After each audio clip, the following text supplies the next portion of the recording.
all about the beautiful ladies. That is why they are called Mash Queen. Ibilola Sosanya Omoyeni Biadeya +1 to the 11th of March. Happy birthday to you.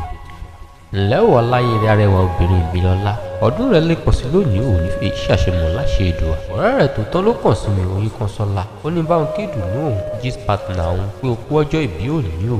Ó ní àṣọdúnmọ́dún báyìí ní ṣàwọ̀ àṣọdúnmọ́dún ó ní kó pẹ́ wé mọ́pẹ́ tí ń pẹ́ kó tẹ̀lẹ̀ látẹ̀pẹ́ òkú mọ̀ṣẹ́ bọ́jọ́ lọ́jọ́ láṣẹ Elédùà. Ǹlẹ́ o Ibilola Ọmọyẹni ọmọ Sosanya, ṣé bí Ìjẹ̀bú la gbé bí ọlọ́mọ? Ẹ̀yin lọmọ onímọ̀dúsù àpè ọmọ ọ̀nà yẹlú ọlọ́jà igbó. Ẹ̀yin lọ máa ṣàlẹ̀jẹ̀jẹ̀ bí ẹni tí òró bí rí ogun aya ń bẹ lẹ́yìn bẹ́ẹ̀ lọ́gbà lè ń bẹ lóde. Ọmọ onígbó mádèmádè níyìn, ẹ̀yin lọmọ onígbó mọ́wọ̀mọ́wọ̀. Àjòjì tó bá wọ gbòòrò yóò sì ń tẹni ẹbọra, èyí tó bá wọ gbòòrò yóò sì di títẹ̀ mọ́lẹ̀ lé bàbá tó bí yín lọ́mọ.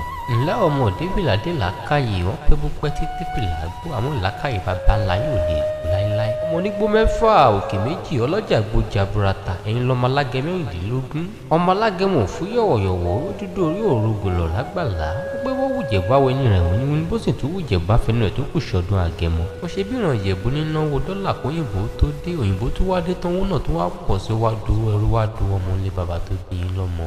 Ibilola ọmọ lọ́jọ́ ìbí òní o, àìsàn òní san lọ́jọ́ ikú òjijì òní mú ọ lọ. Ọdún tó mú ìyá sọ ọ́ sówó aṣọ ọ́ sọ́lá sọ ọ́ ṣàìkú báàlì ọ̀rọ̀.